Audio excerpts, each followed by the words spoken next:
From a combat perspective, I always, and I still feel like the meat and potatoes of any God of War game is combat.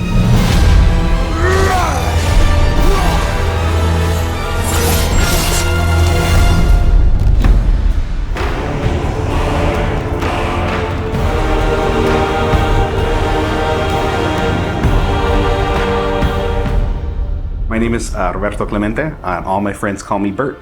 I'm a senior combat animator here at Sony Santa Monica. My name is Kim Wynn, and I'm a gameplay animator. Hi, I'm Sabra, and I'm a senior VFX artist on God of War Ragnarok. My name is Grace Pan, and I'm a gameplay animator in God of War Ragnarok. Hi, I'm Stephen Ohio with GBA, combat designer on God of War, and I create interesting and memorable creatures that players like to attack and defend against. As an animator, you gave life to characters. You make them move, you give them personalities, you give them weight.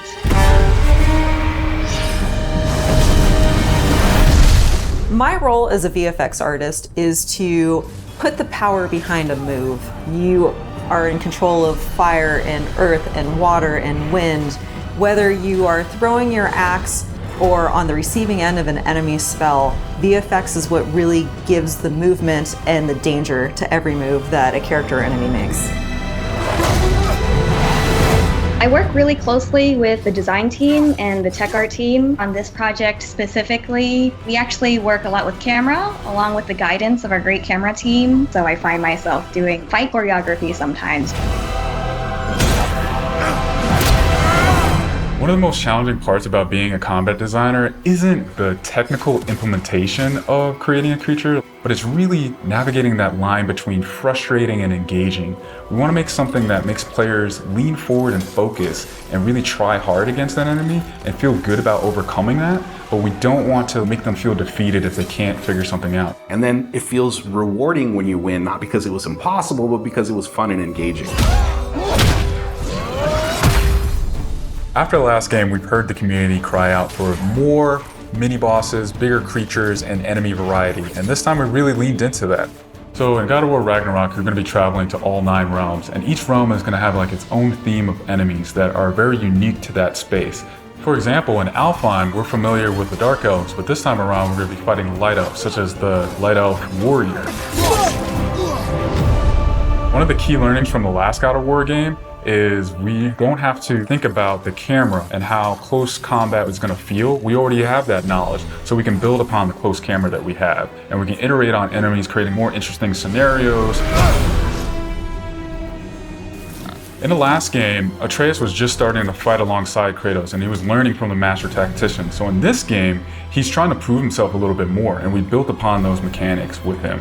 The previous God of War, Atreus was still a kid, right? So he has a lot of dependency on his father. And for this game, you will see Atreus moving more independently on his own as a companion. In regards to VFX for Kratos, I think what the players really love is the powerfulness of it. When you are playing as Kratos, you really do feel like the God of War. And moving into Ragnarok, we want to really make something bigger, make it stronger, make it more of a spectacle. You want them to be like, oh my gosh, I didn't know that the Blades of Chaos could get even better, but look at that. So as Kratos gets more powerful, he's going to have access to newer combos and newer abilities that will increase the combat depth of each weapon. For the Blades, one of the moves that I've really enjoyed from previous God of Wars is the combat grapple, and we're going to be bringing that with a new twist. I'm very excited for players to try the blade grapple traversal moves. That brings so much more speed into the movement and the dynamic feel to it. One of the ways we've expanded Kratos combat this time around is we've given more utility and choice to the shield loadout. If you are a parry person, you could really go for a shield that gears towards parrying. If you're a big blocker, then you could choose a shield that will really match your playstyle. One new mechanic or element that I'm really excited about is these combo finishers. Building up the stun meter this time around is going to lead to different ways to basically decapitate the enemy. You're going to be able to choose, which weapon you want to have when you kill a guy. Another feature that we've added for Kratos is his new pre-fall attacks. So you could jump off a ledge, and if there's an enemy below you, you could slam down on him. There's such an emphasis on verticality in some of these fights that it's super engaging. And as Kratos, now that you have so much mobility and that you can also take advantage of that verticality, I think it just adds such another interesting layer to a fight. In God of War Ragnarok, we've enhanced the Kratos and Atreus duo. He's going to initiate a little bit more, be aggressive. He's going to fight alongside you, and sometimes even surprise you with his combo abilities too. Some of the new expanded companion actions that you'll see Atreus do leverage the fact that he's older now, he's bigger now. And he's different from Kratos, so his magic has a different flavor. Not only that they fight side by side together, there are also a lot of mini games and player interaction moments. For example, like the puzzle systems and the set pieces. You definitely will see a lot more collaborations between father and son.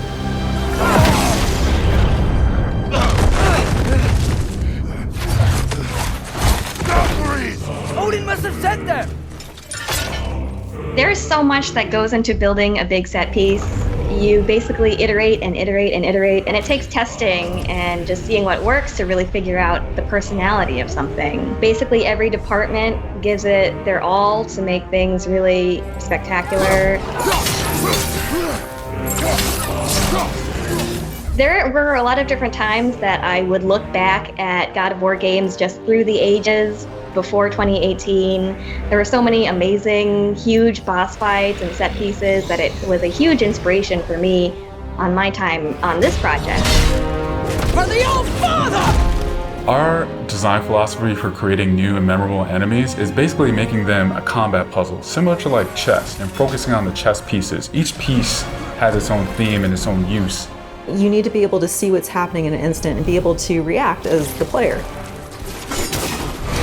There's a couple of different ways that we go into making an attack very readable for the player. Sometimes we add a signature audio cue, or we'll add the different rings, such as what we did in the last game, that lets you know that this attack is unblockable, you need to dodge it. There's so many different ways that VFX really helps not just show what an enemy is about to do, but show who the enemy really is.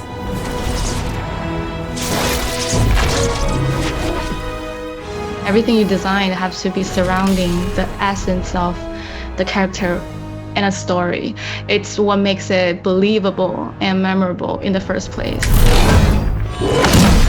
I think what I'm most excited about is for players to experience the diversity of enemies that this game has to offer. You will be fighting everything from small little creatures to things that will take up the entire screen. All of their designs run the gamut. I think each one looks so much different from the next one, and each of them have their own play styles and their own little fantasies that go into it. And so I think if you are really into Norse mythology, you'll be very interested to see how Sony Santa Monica has taken some of these creatures and interpreted them for God of War. Everything that goes into the game, there's emotion behind it and intent behind it, and by the time it gets to you, everything that you've seen that you're going to play and experience has been sweated over, bled over, tested, and is fun to play.